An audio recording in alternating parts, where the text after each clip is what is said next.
Well, we would like that we take advantage and build on this historic opportunity, once in a millennium opportunity, really, of Beijing Platform for Action 20 years commemoration and push for effective implementation, the post-2015 development framework and the gender goal, gender equality and women's empowerment, transformative, comprehensive goal within that, and this move of the international community to take decisive climate action.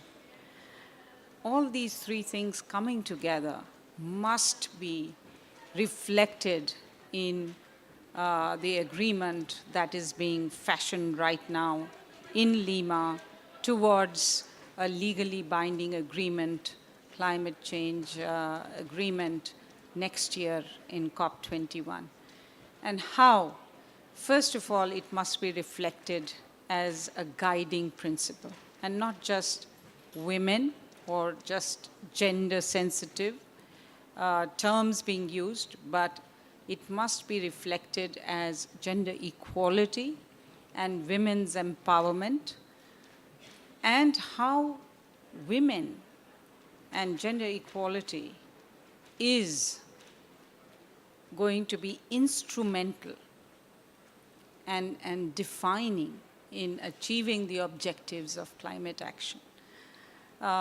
Women as enablers, drivers, actors for achieving climate action. And in that context, we would like to see that the agreement in all its aspects, apart from the guiding principle part, it must be mainstreamed and integrated into all the key elements that have been elaborated in a non-paper, which is now before the parties. And this includes, of course, adaptation, mitigation, loss and damage, and also means of implementation, finance, transfer of technology, and all of these to look at the impact aspect, how women are differentially impacted, disproportionately impacted, and also their agency and their role.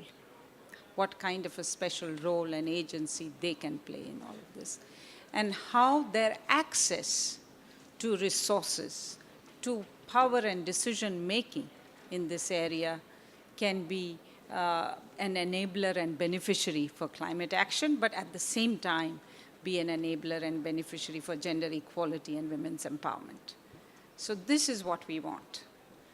Okay, you mentioned gender sensitive, that is the term used in the draft text at the moment. Were you saying that that's not enough, that wording is not strong enough? What kind of wording would you like to see, and do you think you can get it in there? Well, gender sensitive is a good beginning. Gender responsive is even better. But most importantly, we need to have a recognition about the enabler-beneficiary relationship between gender equality and women's empowerment and effective climate action. That if you have gender equality or you work towards gender equality and women's empowerment in the context of sustainable management of natural resources, for example, then you achieve you enable effective climate action. And when you take effective climate action, you must do it in a way that empowers women economically, socially, and politically. So it's that connection we want to be clearly coming out. Okay, so you would like to see some stronger wording. I've heard that even the gender sensitive, there are certain countries, Saudi Arabia has been mentioned, that want to exclude that from the text. What's your opinion on that? Well, we have come a long way from the UNFCCC and the Kyoto Protocol being a gender-blind instrument. It's the only convention which has been gender-blind. Then 2010 onwards, now we have achieved some 32 references and decisions and agreed conclusions which specifically refer to issues of gender sensitivity, gender dimension, gender considerations, gender perspective. So we have come a long way, but of course, we have to keep powering on and forward. And that's what we are all attaining, trying to achieve. It's not only UN Women, but it's an entire constituency of women's organizations, but also civil society organizations who are engaged in environment and climate change, who are also demanding an approach based on more broadly on human rights, but also on gender equality and women's empowerment, because they represent, you have to be sensitive, you have to be responsive to half of humanity. Unless you do that, you are not going to get effective climate action. So how do you think you can get countries like Saudi Arabia on board with this agenda? Well, there must be some disconnect, because we are very, very confident that everyone has rallied around the gender equality goal in New York. And we have to make those connections between Beijing, the gender equality goal, and what we are doing here, and Rio Plus 20. Rio Plus 20 is the legislative basis on which to build consensus around this. Okay, and looking around the talks, I see a lot of suits. Most of the delegations are led by men. Most of the UN Secretariat are men. What can we do about this? Is that a problem? First of all, that's not true. I see a lot of skirts and saris and women leaders. You have Mary Robinson, you have the UNFCCC secretary.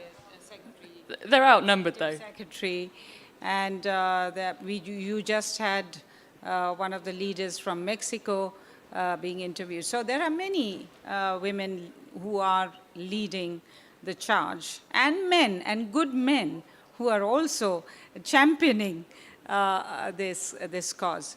But yes, you have asked a very important question, because in these spaces of climate change action, adaptation, mitigation, we need to raise the level of women's participation in global consensus building and decision making. And that is why in 2013, we worked with Mary Robinson, we worked with, of course, the UNFCCC Secretariat and a number of member state champions to make sure that we have a decision, which was called the Doha Miracle at that time, on achieving gender balance in the governing bodies and the bodies of the convention, and also the Kyoto Protocol. And that has now been taken one step forward in terms of the Lima decision on gender responsive climate action. And so there is now accountability and reporting mechanism. Member states have to report how they are implementing this, and also the secretariats have to report.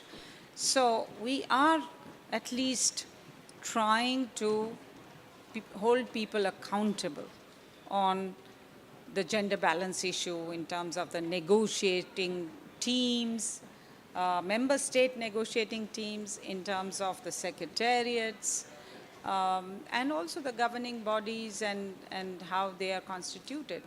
And I was very happy to, in fact, I was traveling with the CEO of the Green Climate Fund.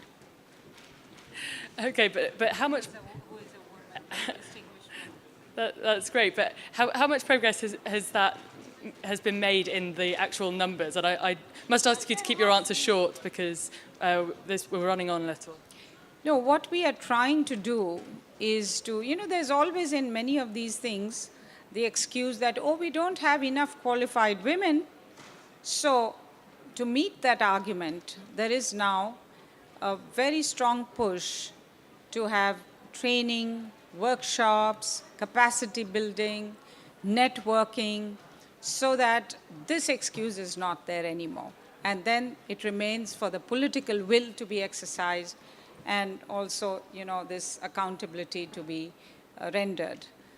So train them and the numbers will follow. They will, yes, that helps. Okay, thank you. Create a whole community of practice, of practitioners.